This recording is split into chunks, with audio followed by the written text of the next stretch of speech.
ভবের পিড়ি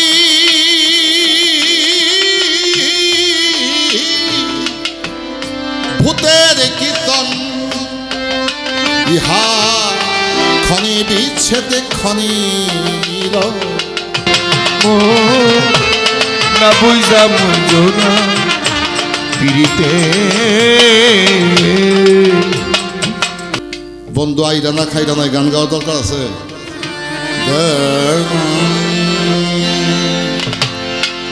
ওরে বুঝে শুনে কইরা পিড়ি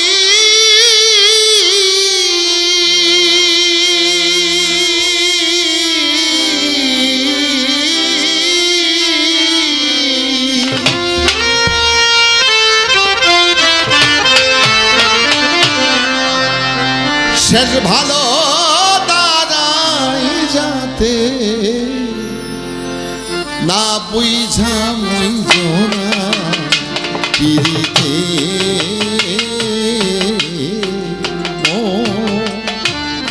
না বুঝা মুইজো না পিড়িতে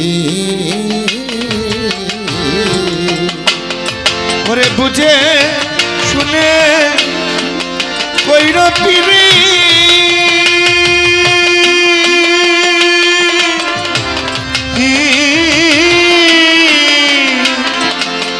শেষ ভালো দাঁড়াই যাতে ও শেষ ভালো দাঁড়াই যাতে না বুঝা বইজো না পিড়িতে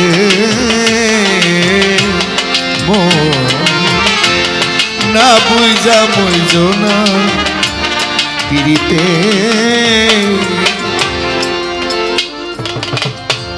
মাও নারী যাদের ঘর সংসার করে সেও তো নারী হই নাকি বেশ মাও নারী জাতি যারা নিয়ে সংসার করে সেও নারী এই নারী জাতির মধ্যে দুইটা জাত একটা হইল সহধর্মিণী আর একটা হইল মাতৃক যার গর্ভ থেকে আমরা আসি ওইটা হলো মাতৃক আর যাদের নিয়ে ঘর সংসার করি কামরূপ চরিতার্থ করি এটা হইল অর্ধাঙ্গিনী এটা হলো বউ স্ত্রী যে স্ত্রী রক্ষা করতে পারে পতিব্রতী সে অর্ধাঙ্গিনীও থাকে না বউ বোমাও থাকে না সে হয়ে যায় সহধর্মী যে রক্ষা করতে পারে পতিব্রতী সে বউ স্ত্রী কোনোটাই থাকে না সে হয়ে যায় সহধর্মিনী ধর্ম কাজে যিনি সাহায্য করে পতিব্রতীকে যে ঠিক রাখে সেই এই জগতে বউ বোমা থাকে না সে হয়ে যায় সহধর্মী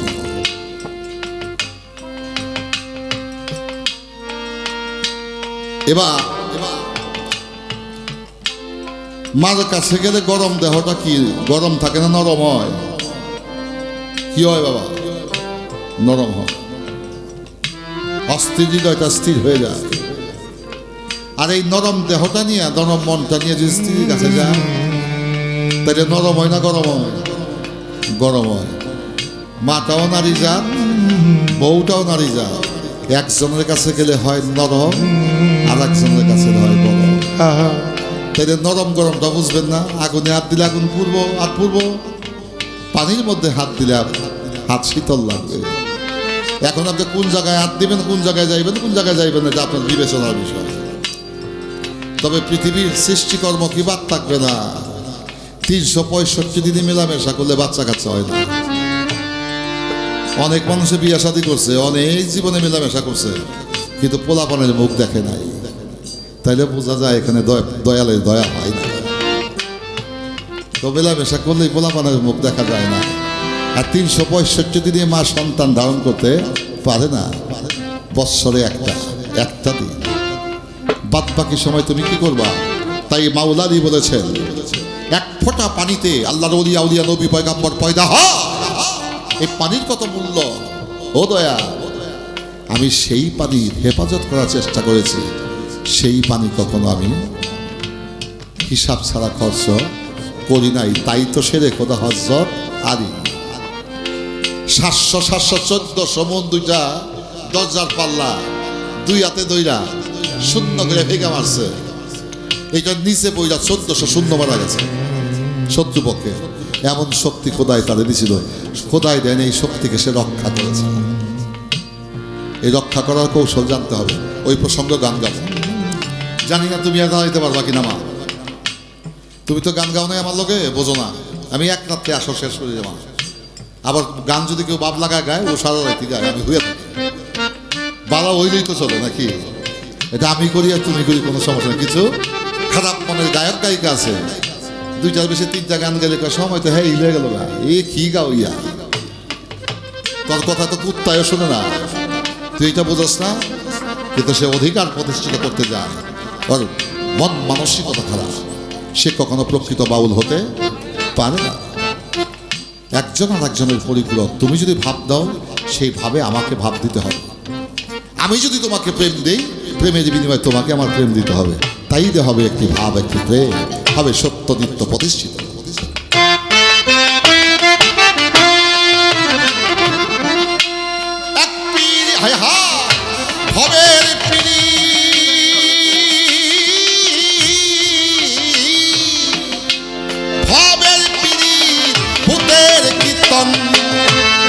ক্ষণে বিচ্ছেদ ক্ষণে মিলন হবে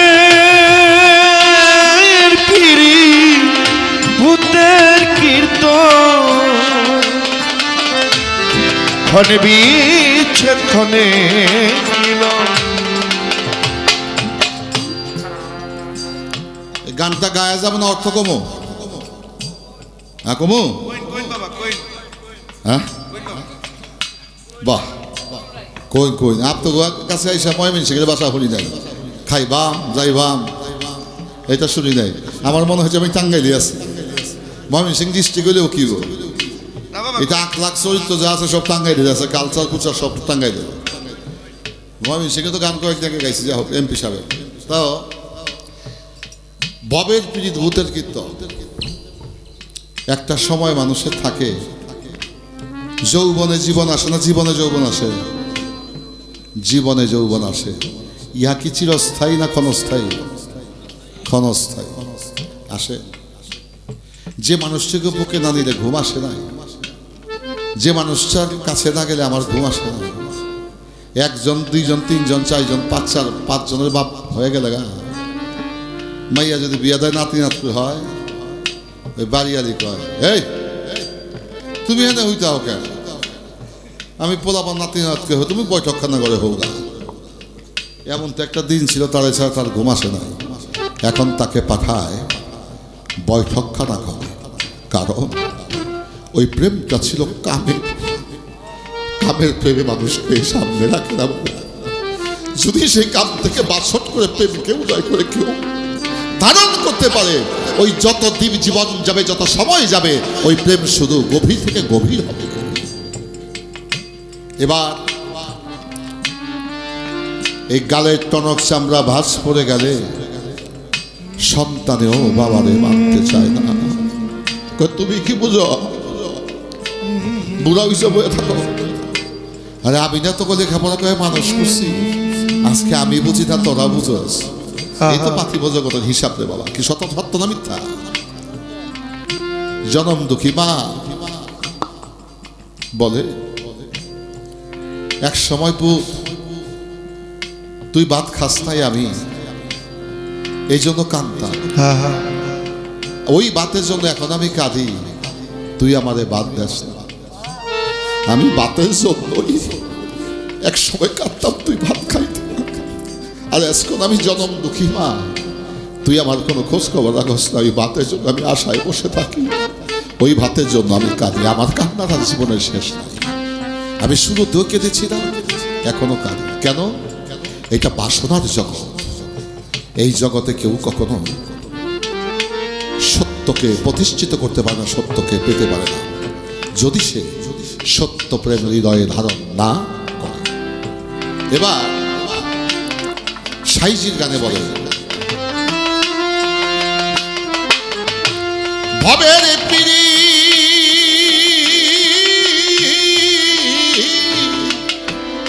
ভূতের কীর্তন, ইহা ক্ষণে বিচ্ছেদে ক্ষণির অবশেষে হয় তার মন অবশেষে হয় তার মরণ।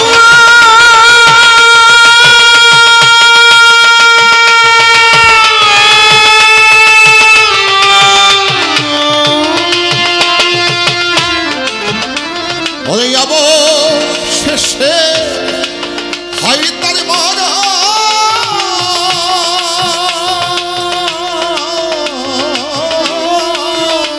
ওই তে মাথা পথে দেখো তে মাথা পথে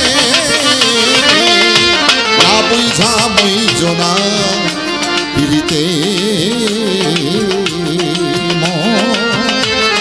না বুঝা মইজো না পিড়িতে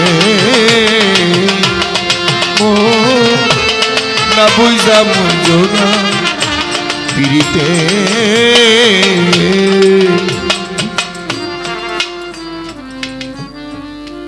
বন্ধু আইরা না খাইরা নাই গান গাওয়ার দরকার আছে? দরকার আছে নি? যে গান শুনলে, যে গান গাইলে হৃদয়টা নরম হয়ে যায়, চোখ দিয়া জল আসে, আমার বিশ্বাস প্রভু দয়াময় তখন আর আসমানে থাকে না, সে প্রেমিকের কাছে চলে আসে। বাজান, কবি নজরুল বলেছেন, এ মহাবিশ্বে হারায় না তো কিছু, আমার কাছে যে হারিয়ে যায় তোমার কাছে থাকে প্রভু।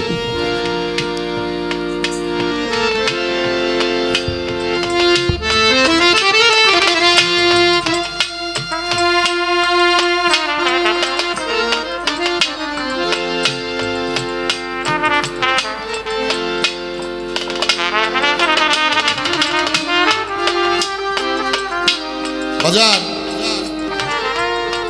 আমার কাছে মনে হয় এই মধুর মিলন আর যদি শেষ না হতো, এই সুখের জামিনী যদি আর না পাইত, এই প্রেমের মিলন মেলায় জীবনটাকে স্বর্গীয় ভাবে আমি কাটিয়ে দিতে পারতাম।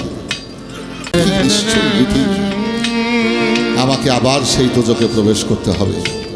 এই স্বর্গধাম কিছু সময় পরে বন্ধ হয়ে যাবে। তো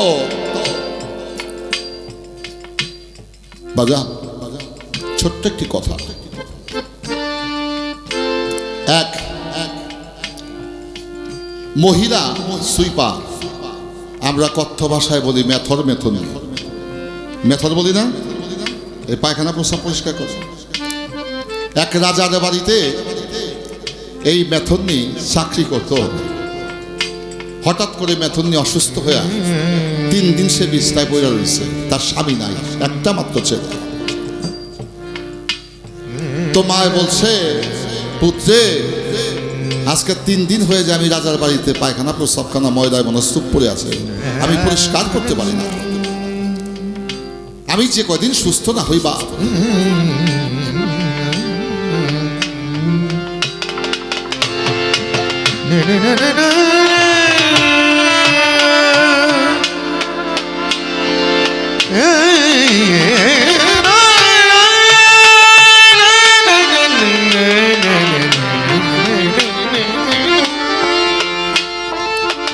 বাজান, ছেলেকে ডেকে বলছে, পুত্র চাকরি থেকে যদি রাজা আমাকে বরখাস্ত করে দেয়, আমি কি খাবো, তোরেই বা কি খাও, আমি যে কদিন সুস্থ না হই আমার কাজটা তুই কইরা চালা। মার কথা শুনে ছেড়ে ভোর বেলা চলে গেছে রাজার বাড়িতে, গিয়ে দেখে ময়লা পরে স্তূপ পরে আছে, এগুলো পরিষ্কার করতেছে ছেলে। রাজার একমাত্র মেয়ে স্নান ধুতি শেষ করে সে কেদারার মধ্যে মাথার কেশ বিন্যাস করে বসে আছে, সূর্যের তাপে তার মাথার চুল শুকা। এই মেতরুনি ছেলে কাজ করতে করতে হঠাৎ করে চোখ পড়ছে গিয়া এই রাজার মাইয়ার দিকে। এমনই সুন্দরী রূপবতী, রূপের মধ্যে যেন বিদ্যুৎ চমকায়। দেখার সাথে সাথে মেতরুনি ছেলে দাঁড়ায়া ওই রূপ দেখার সাথে সাথে অজ্ঞান হয়ে ধুন্দে মাটির মধ্যে পড়ে গেছে। এটা রাজার মাইয়া লক্ষ্য করছে। রাজা মাইয়া চলে গেছে ভিতরে। কি হয়েছে মেথুন্নি ছেলে আসছিল বাড়িতে কাজ করতে, এসে হঠাৎ করে অজ্ঞান হয়ে গেছে। বৌদ্ধ কবিরাজ ডাকা হয়েছে, চিকিৎসা দেওয়া হয়েছে, চোখ মেলেও তাকায় না, কথাও বলে না, হাতও নাড়ে না, পাও নাড়ে না। দিন গড়িয়ে সন্ধ্যা হয়ে গেল, মেথুন্নি ছেলে তাকায় না, কথা বলে না।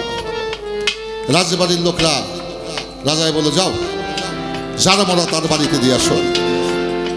এই ছেলেকে ধরাধরি করে নিয়ে চলে গেছে মেথুন্নির বাড়িতে। না তোমার ছেলে? বলে আমার ছেলের কি হয়েছে? বলে হঠাৎ করে কাজ করতেছিল, অজ্ঞান হয়ে মাটির মধ্যে পড়ে গেছে।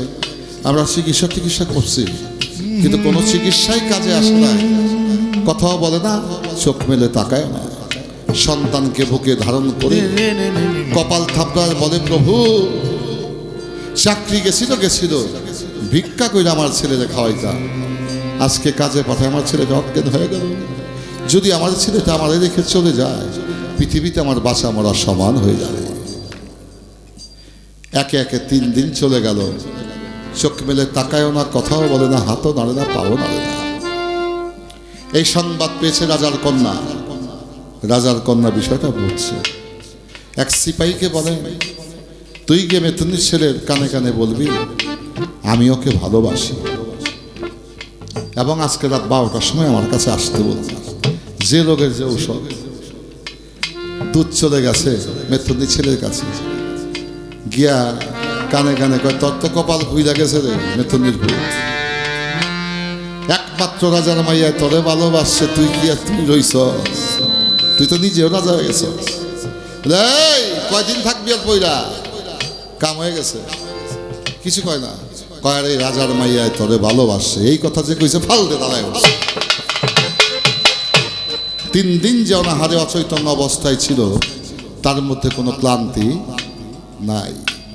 কয় এখন না রাত 12টার সময় যাইতে কইছে। সুন্দর করে স্নান ধুতি শেষ করে পরিপাটি হয়ে সন্ধ্যা হইছেন যাইব, মায় কয় এখন না 12টা।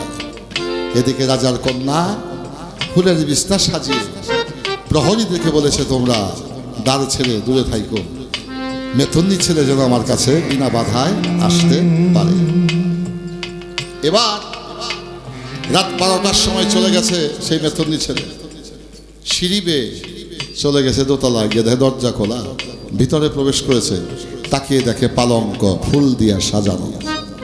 বলে, আহারে সত্যি তোমার ভালোবাসছে, এই ফুলের বিছনা তো আজকে আমার জন্য। খুব খুশি। এদিক সেদিক তাকা, কোথাও রাজার কন্যা নাই। তো চিন্তা করছে প্রকৃতির যাকে হয়তো বা সে বাইরে যাইতে পারে। তো বিছনা যখন আমার জন্য সাজাইছে, আমি তো 3 দিন যাবৎ কিছু খাইও না, কিছু করিও না, শরীরটা একটু দুর্বল, এই যে বিশ্রাম নেই। মকমলের বালিশ 2 ঠেঙ্গে চিবির দিয়া ফুল বিছনায় হয়েছে। কিছুক্ষণ পরে রাজার মাইয়া আসছে, আইসা বলছে, এই মেথুন্নি ছেলে, তোর কত বড় স্পর্ধা! আমার অনুমতি ছাড়া আমার ফুল বিছনায় শয়ন করেছিস। মেথুন্নি ছেলে বলে, কি আজ থেকে 3 দিন আগে তোমার রূপ দর্শন করে আমার জ্ঞান চৈতন্য হারিয়ে ফেলেছিলাম। ওই যে দেখেছিলাম আমার জীবন যৌবন মনোপ্রাণ আমি তোমাকে অর্পণ করে দিয়েছি, আর তুমি সেই ভালোবাসার টানে আমাকে ভালোবাসার পয়গাম পাঠাইছো। পাঠাও নাই? বলে পাঠাইছি। তো বিছনায় শয়ন করতে পারি, মঞ্চে আরো কিছু করতে পারি। তো এত সহজ না, কিছু শর্ত আছে। বলে, 1,00,000 কোটি শর্ত আমি পালন করব, তারপর তোমাকে আমি প্রিয়সী রূপে পেতে চাই। বলে, সত্য নয়, শর্ত একটা। বলে, কি শর্ত? আমাদের ওই বাগান বাড়িতে বড় একটি বৃক্ষ আছে, ওই বৃক্ষের গোড়ায় বসে যদি 12 বছর ধ্যান করতে পারো, তাইলে তোমাকে আমি প্রতিরূপে গ্রহণ করব। মেথুন্নি ছেলে কয়, 12 বছর তো 12 সেকেন্ডে যাবো, প্রেমের নৌকা পাহাড় দিয়ে যায়। যেমনি কথা তেমনি কাজ। মেথুন্নি ছেলেকে বসলেন সেই বট বৃক্ষের গোড়ায়।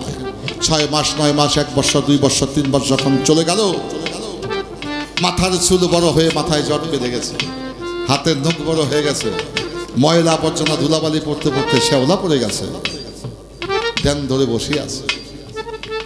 এদিক দিয়ে রাজ্যের মধ্যে একটি ছড়িয়ে পড়ল রাজার বাড়িতে বাগান বাড়িতে যে বট বৃক্ষের গোড়ায় এক মহাসাধক বসেছে, যে যে বাসনা নিয়ে যায় তার সেই বাসনাই পূর্ণ হয়, যে যে আশা করে যায় সেই আশাই তার পূর্ণ হয়। কেউ ছেলে মেয়ে, কেউ অসুখ, কেউ টাকা পয়সা, যে যা নিয়ে যায় সব পূর্ণ হয়ে যায়। পূর্ণ হলে কেউ স্বর্ণ মুদ্রা, কেউ রূপমুদ্রা, কেউ টাকা পয়সা, ধান চাউল, বহু কিছু দিতে লাগবে। আর এগুলো আহরণ করতে করতে মেথুন্নি এক সময় হয়ে গেল জমিদার। চলে গেল জীবন থেকে 12টি বৎসর, একইভাবে বসে আছে। 12 বৎসর পর রাজার কন্যা মাথায় কাপড় দিয়ে সেজে গুজে গিয়ে বলছে, ও বন্ধু, বন্ধু আখি মেলে তাকাও, তাকাও, তাকাও না কেন, তাকাও। 3 বার যখন হাত দিয়েছে, 3য়বারের কালে চোখ মেলেছে, তাকিয়ে বলে, তুমি কে? আমি কে মানে? যার রূপ দেখে তুমি 3 দিন অচৈতন্য ছিলে, যাকে পাওয়ার আশায় তুমি 12 বৎসর ধ্যান করলে, আমি সেই রাজার কন্যা, আমিও তোমার অপেক্ষায় ছিলাম বন্ধু। মেথুন্নি ছেলে বলে, রাজকন্যা, তোমার রূপ সাধিতে সাধিতে ভাবিতে ভাবিতে আমার কাছে সে প্রভুর অপূর্বময় রূপ চলে এসেছে। আমি ওই রূপে পাগল হয়ে গেছি। এখন আর তোমার রূপের আমার প্রয়োজন নাই, তোমাকে আমার কোনো প্রয়োজন নাই। যদি তুমি আমাকে প্রয়োজন মনে করো, আমার বাম পাশে তুমি বসতে পারো। তাই রে বাজা, একজন নর একজন নারীর রূপকে সাধনা করতে যে স্বয়ং স্রষ্টার রূপের সাথে সে মিলন করতে পারে। এই প্রেমটা কি? এই প্রেমটা হচ্ছে গুরু প্রেম।